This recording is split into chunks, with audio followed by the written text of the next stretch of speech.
What's going on, everyone, and welcome to another episode of Inside the 20 by 20. I'm your host, Mike Gambino, and I'm here with the God Mod Cross and our boy, Chris Santiago. Now, before we jump into the SummerSlam action, I want to thank everybody listening from across the globe, from the UK to China, Germany, and of course, from coast to coast here in the United States. So let's jump into the action. We have 7 matches lined up for SummerSlam, and let's start off with Sami Zayn versus Braun Breaker for the IC title. What do you think, boys? Chris. There better not be any shenanigans. No shenanigans. Braun Breaker should have killed him the last match. I don't understand how Sami beat him. Well, Sami did beat Gunther, so we can't make Sami look that weak. Well, Braun Breaker beat Gunther, so what's your point? Sami might be stronger than Gunther. Nah. I mean, Sami might be stronger than Breaker. Hot take. Look, Sami is a boring champion. Now you sound like no. Hold on. Sami is great on the mic. He is an entertaining wrestler, but as champion, it's the same song and dance. We need something new. We need something hot. We need the monster Braun Breaker to destroy him. I'm saying this now. I'm gonna give it to Braun Breaker for the win, because it's needed. We can't have him lose again. It's. You know what, Chris? You were trying to chime in before. I'm sorry, I took that from you. Go for it. What were you going to say? No, it's okay. First off, Sami is anything but a boring champion. I want to get that out first and foremost, because Sami has done the proper thing as a babyface champion. He comes out, cuts a great heartfelt promo, calls out, "I'm ready for anybody anytime." That's the basis of a babyface champion. And I understand that everybody wants the edginess nowadays, but honestly, with a character like Sami Zayn, what edginess are we going to get? We're not. That's not his character. It never was as a heel. It never was as a babyface.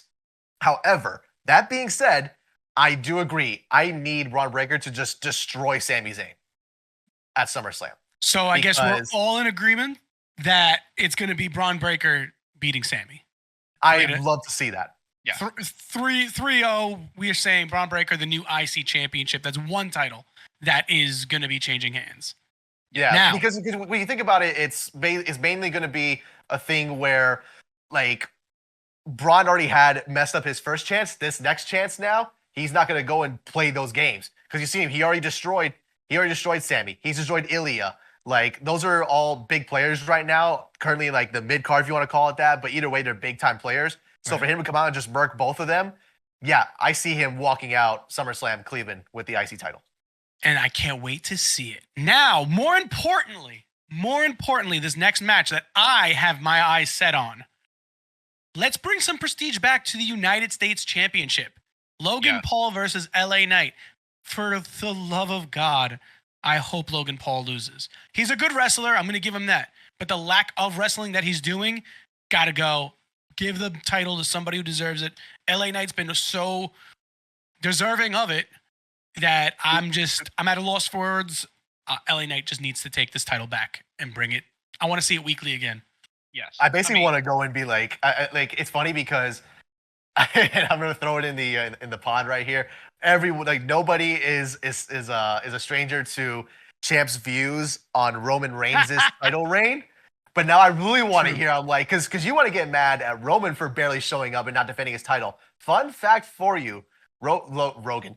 It basically might as well be this. Logan's been champ for almost a year already. When you think about it, it was November of 23 that he beat Ray for the title in Saudi.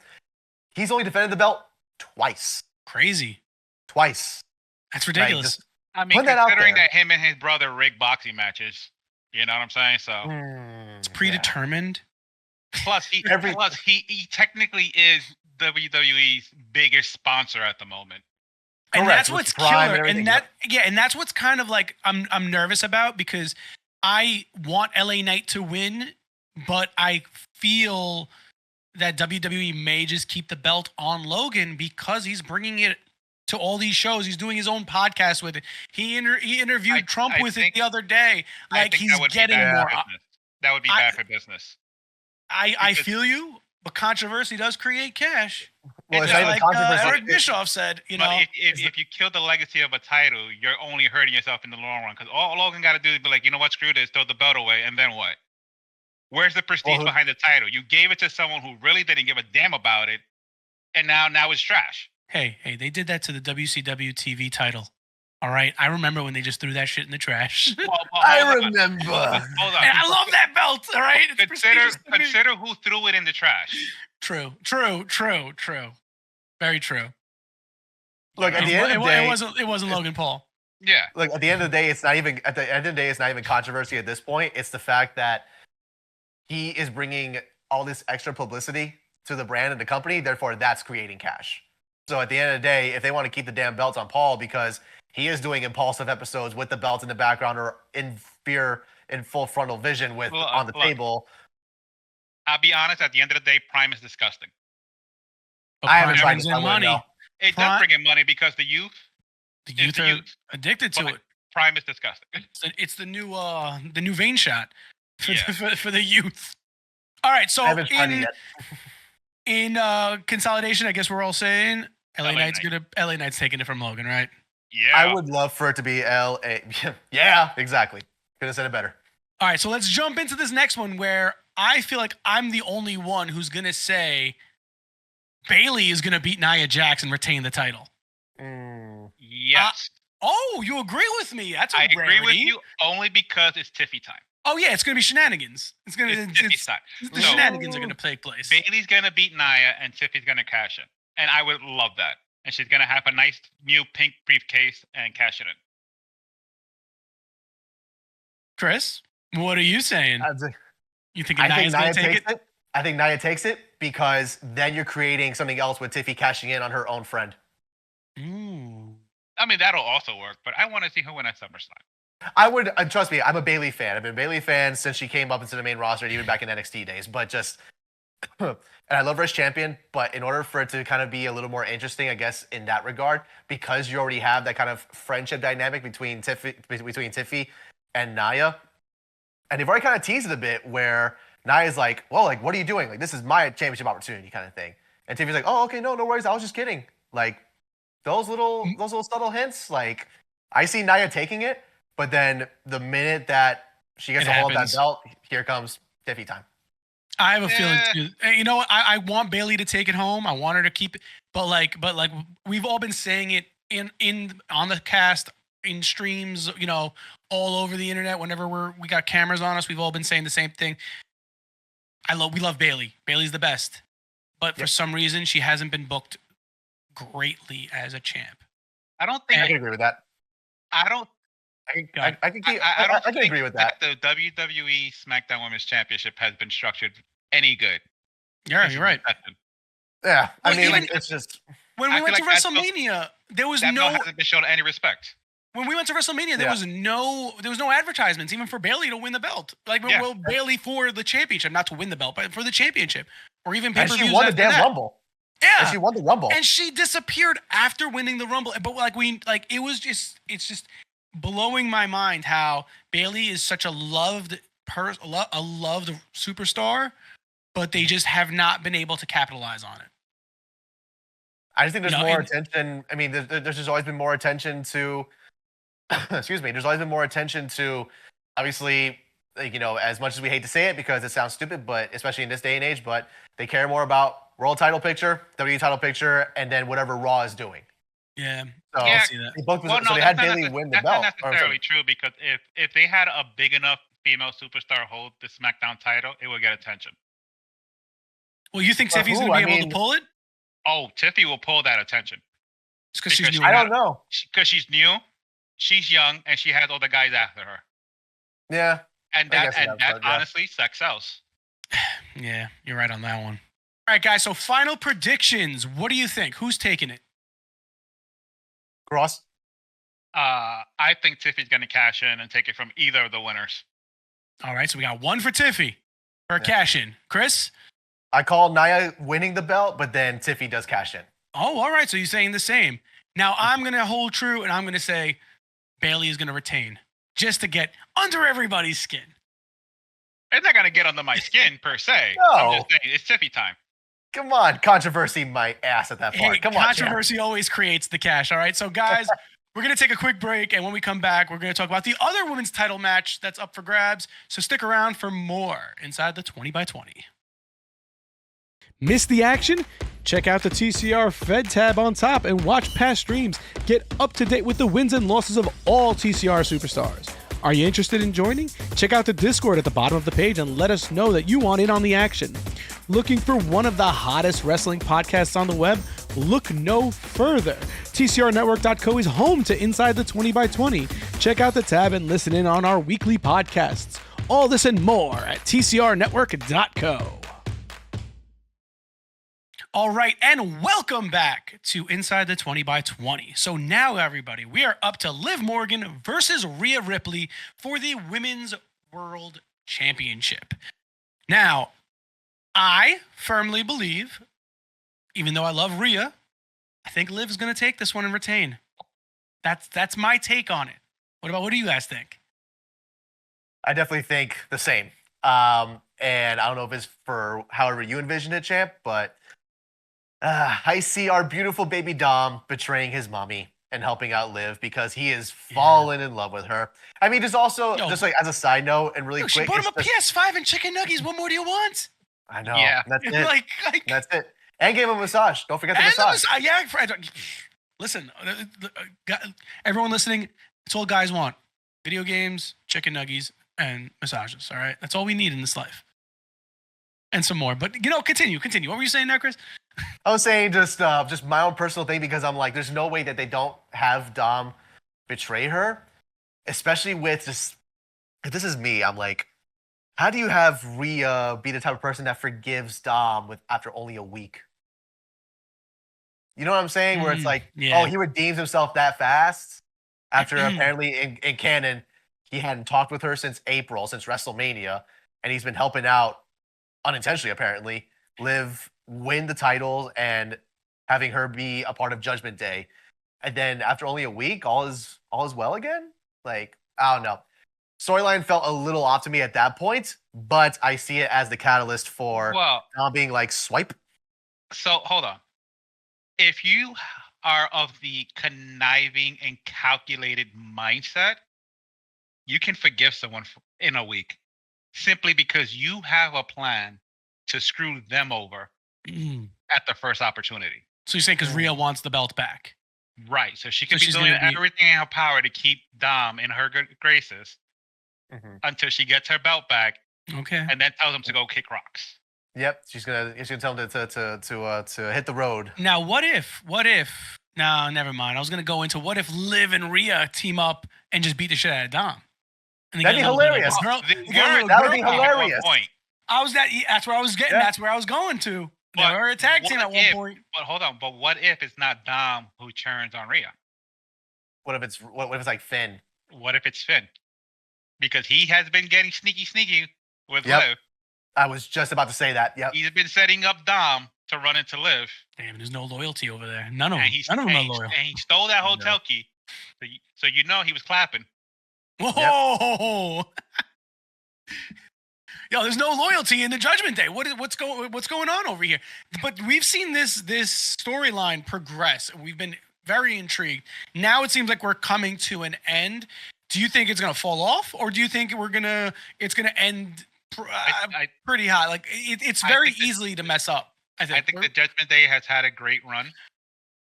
It recovered from the debacle after Edge left. But I think it's over for them. You think it's done, really?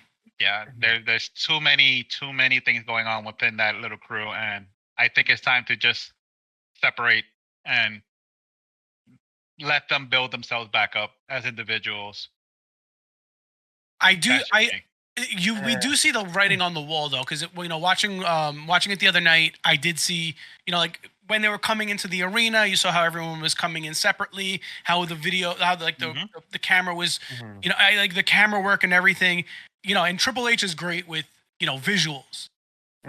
Everything that's on screen has a meaning to it. Yep. Agreed. Everything on screen has a meaning to it, and Triple H is godly with it. So yeah, I think you guys are right with this. I think you're right, Cross, with Judgment Day coming to an end, and Plus, with the White Six now being considered the most dominating faction on haven't Raw, talked about that one yet. Yep. it just makes sense. So then, all right. Yeah. So predictions. Last run. We're saying who? Rhea over Liv. Liv over Rhea. I think Liv's gonna take it. Liv's gonna take it over Rhea. I think if Liv takes it, it's because of shenanigans from either Dom or Finn. Yeah, right. agreed. I see it being from Dom personally, but Liv's walking out of Cleveland with the belt. All right, guys. So we're saying Liv's gonna be taking it over Rhea, and now on to the next match, which will be Damian Priest versus Gunther for the World Heavyweight Championship. I honestly think these two matches will somehow affect one another if Priest does see that his Judgment Day is kind of deteriorating from beneath him, that it's going to cause it may cause Gunther to have this win over Priest. I see Finn jumping in. They have been building at it for so long that Finn is becoming very resentful against Damian, because Damian is out here saying that he doesn't need Judgment Day. Judgment Day needs him, and that he's trying to do things his way and not the Judgment Day's way. Finn has been very, again, resentful of that sort of attitude from him.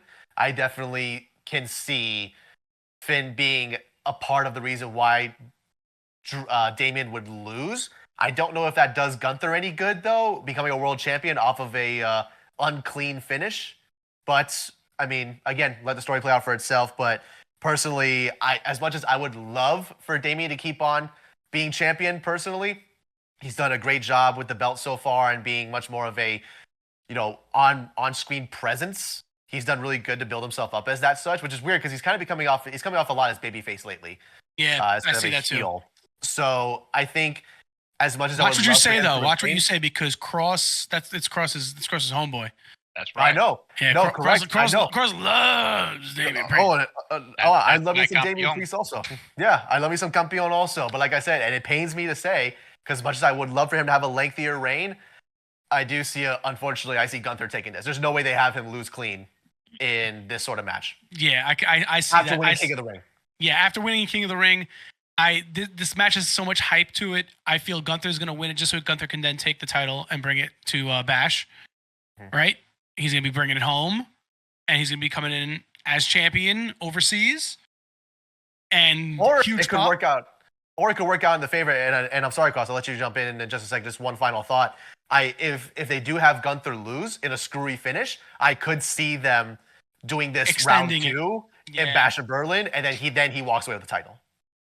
Yeah, I mean, imagine that pop. That would be big too, because the pop that Drew should have been getting the past 2 times, he's not going to be getting it. But Meow and Gunther might as well just have it. Yeah, but Gunther's more important than Drew at the moment. Ooh, hey, listen, we're going to get into Drew soon, all right? We're going to be getting into Drew versus Punk shortly, all right? All I know is I want Damian to win, but I will accept it if he drops it to Gunther. Simply put, I think Gunther deserves it. He's busted his ass since coming to the WWE, whether it was NXT UK, the Black and Gold, or the main roster. Well, how long has it been? Like he's only been in the main roster, not for 2 years. For 2 years. I was gonna say 2 years, right? Yeah. But and NXT, how long was he there for? He was another 2 years. No, he was in NXT for a year. 2019. No, a year and change, and NXT UK for about 2 or 3 years. Yeah, correct. Yeah. So he's had his run. You know what? To be in the main roster for just 2 years, dominating as the IC champion for freaking 666 days, and now going to be becoming the World Heavyweight champion in that short of a period. That's just accolades beyond. They built him the way they should have built Goldberg. Unstoppable force. Not only an unstoppable force, but a relatable, realistic, unstoppable force. Listen, the only thing Bill Goldberg really needed behind him was wrestling skills. A check.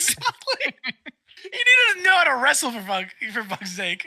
I mean, then he would have had, people loved him though because he was dominating, but he had to he was a 3-move wonder, spear, jackhammer, pin, spear, jackhammer, pin. That's all he had. Yeah. Hey, listen, back in the day, that's what sold. Look at Hogan. Comeback. You know what though? Big hold boot, on, leg drop. hold on, real quick. Hogan at least could wrestle. Yeah. No, His he could, Japan but stuff they never wasn't had him that wrestle. bad. It was great. All right, so guys, so let's not talk about Hogan. Let's keep him over there with his real American beer. But let's see, final predictions. What are you guys thinking? I'm saying Gunther's taking it over Priest. I'm saying Gunther's taking it over Priest. And Chris? It pains me, but Gunther's taking over Priest. All right, so 3-0, Gunther over Priest. We're going to take a quick break, and we'll be back to talk about the last two matches. So stick around for more inside the 20x20. Welcome to TCRnetwork.co, where you will find all your wrestling needs. Looking for some WWE 2K24 action? Check out our homepage where you can watch your host, Mike Gambino, live on Twitch.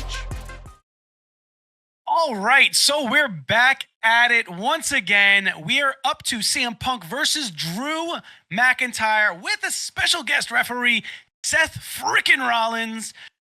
What do you guys think is going to happen? I personally, it's rumor mill has it we might see another SummerSlam 97 kind of finale where Seth Rollins, gets a little feisty, gets a mix up in the match, and goes to hit Drew, takes out Punk, and Drew then gets the win over Punk. Let's be real, Punk screwed Drew so many times in that past 4 months that Drew's. Yeah. I don't want to say it. I love Punk. I'm rocking a Punk shirt right now.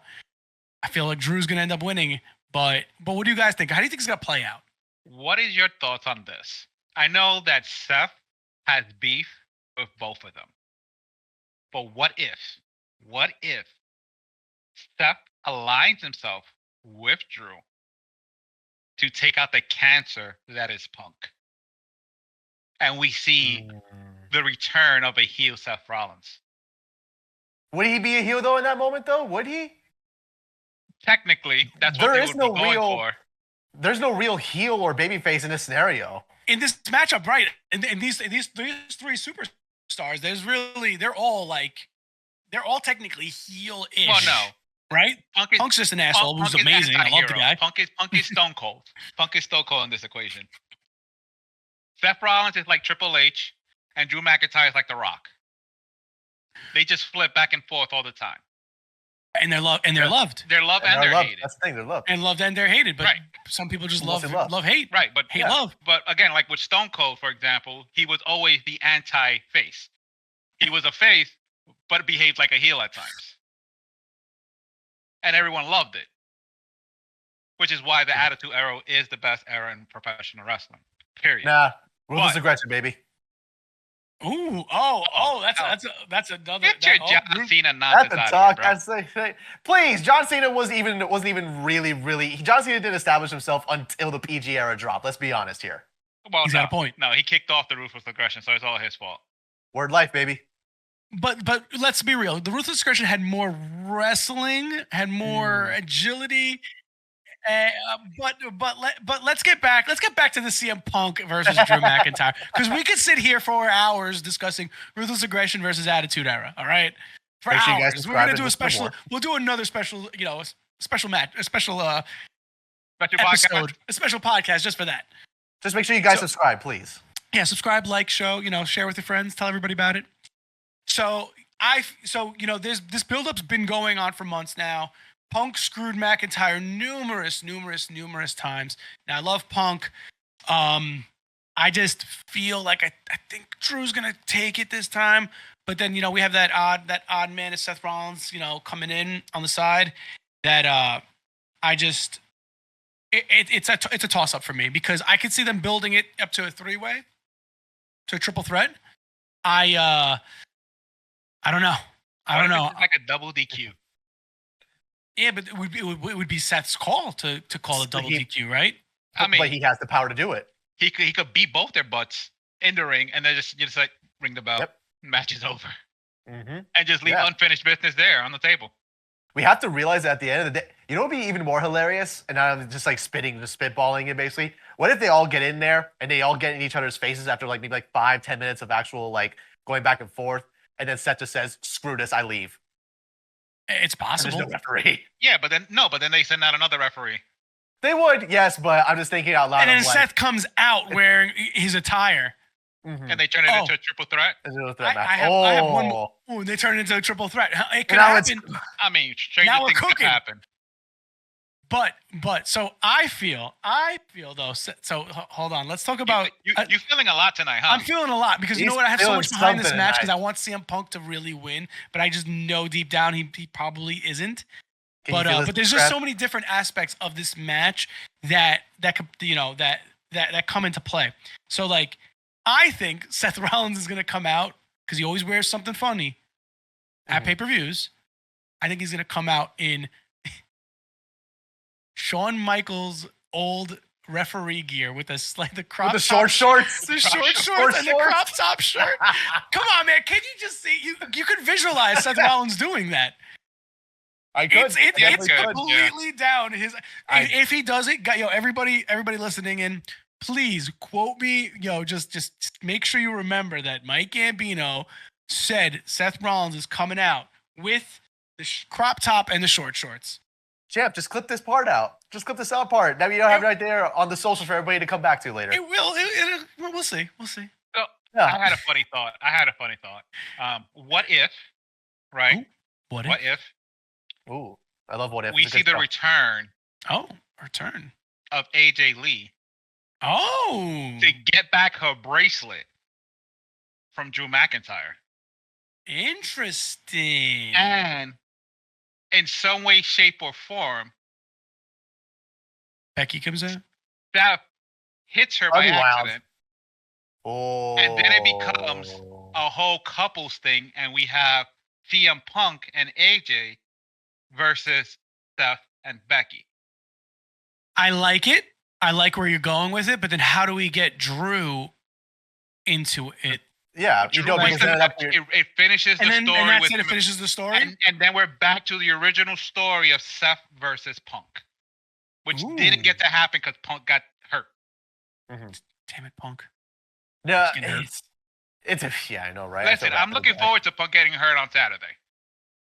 No, you're not, are you? He just got cleared. Oh wait, hold on. No, champ, hold on. Ross just gave his thoughts on who's gonna win the match right there. No, I didn't. Listen. I just said I'm looking forward to him getting hurt.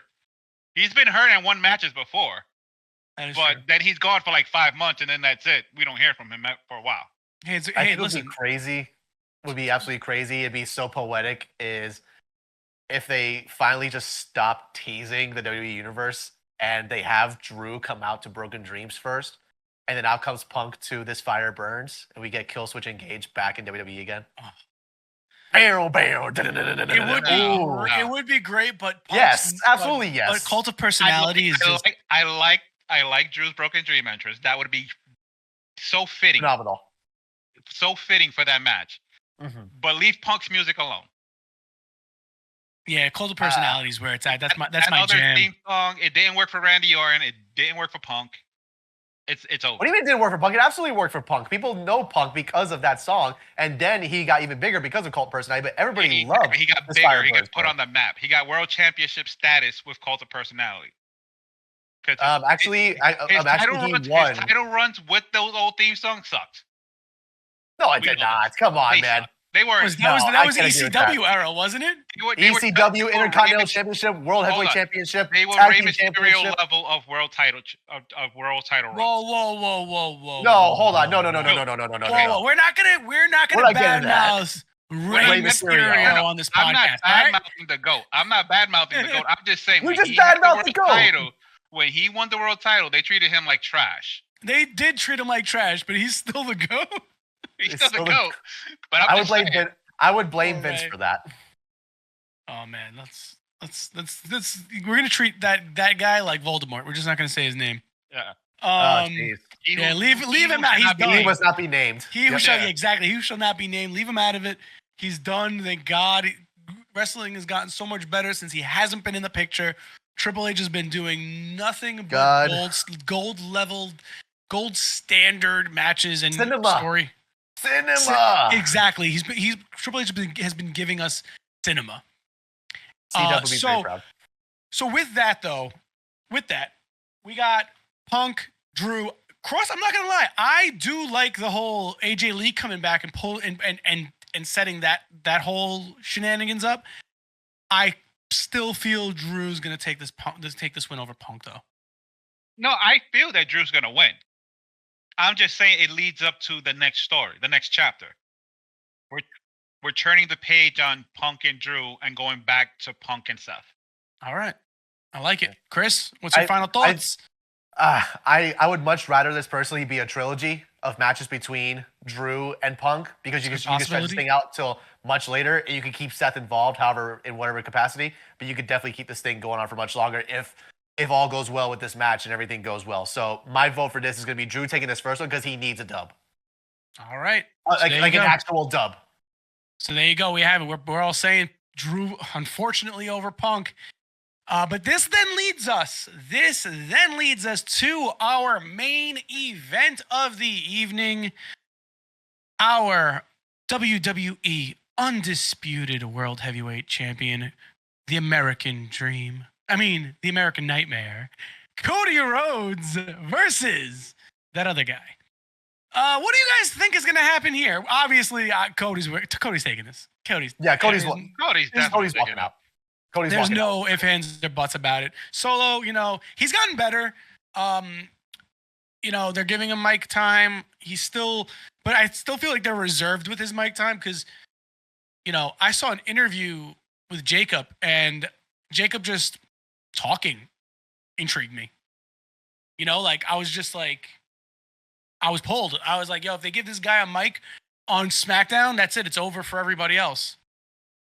The real tribal chief comes walking through, and it's Jacob Fatu this entire time. Yeah.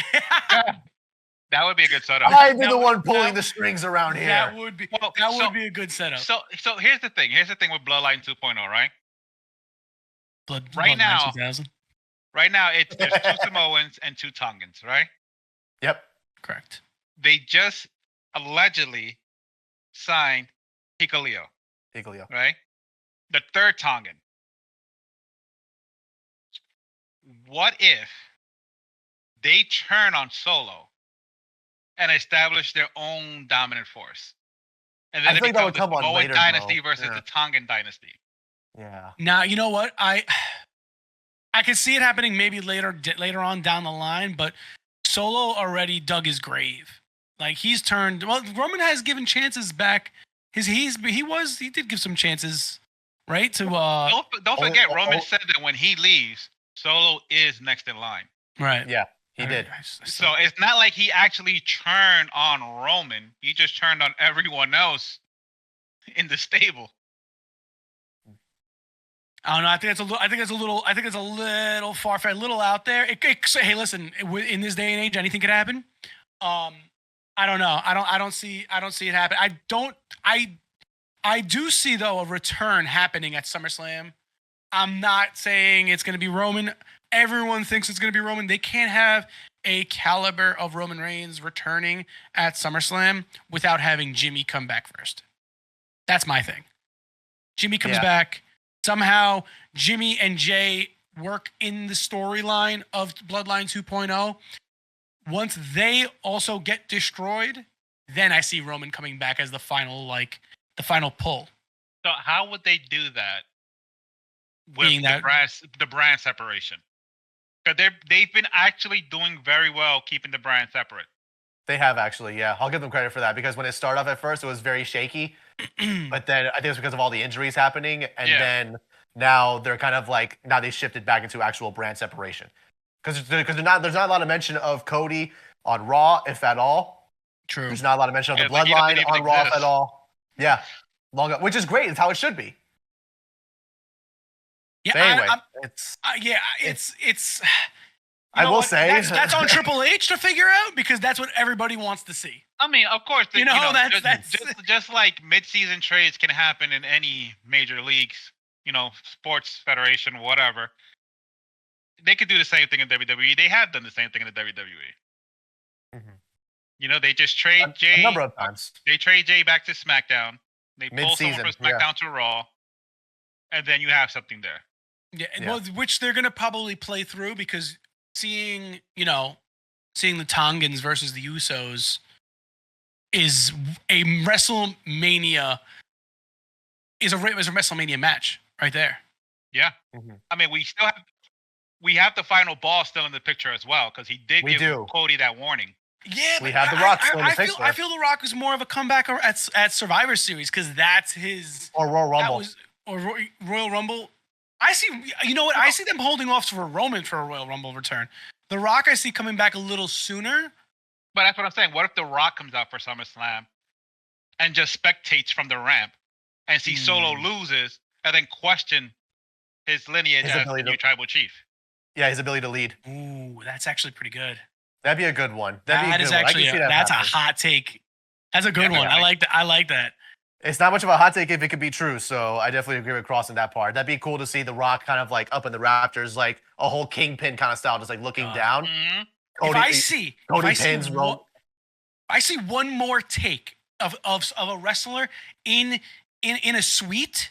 Looking at in the sweet box, looking at the ring, I'm just gonna lose. I'm glad they haven't done it in like a couple of pay-per-views. But we saw it happen so many times, and then like I was losing my mind. I'm like, if I see this happen one more time, I think the last time that happened actually was CM Punk up in the suites watching Drew. Yeah, it was Drew, and then he snuck down and came out with Drew.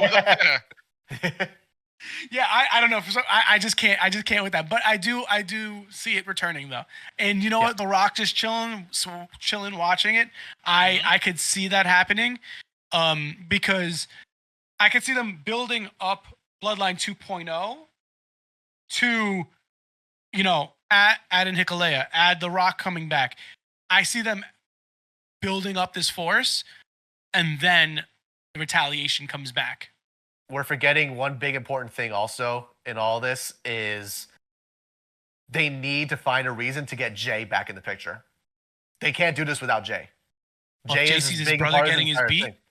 JC's his brother getting beat. But you need a reason why, because Jay hasn't done anything yet since then, and they beat up Jimmy already almost 2 months ago. Yeah, they beat up Jimmy and they beat up Paul.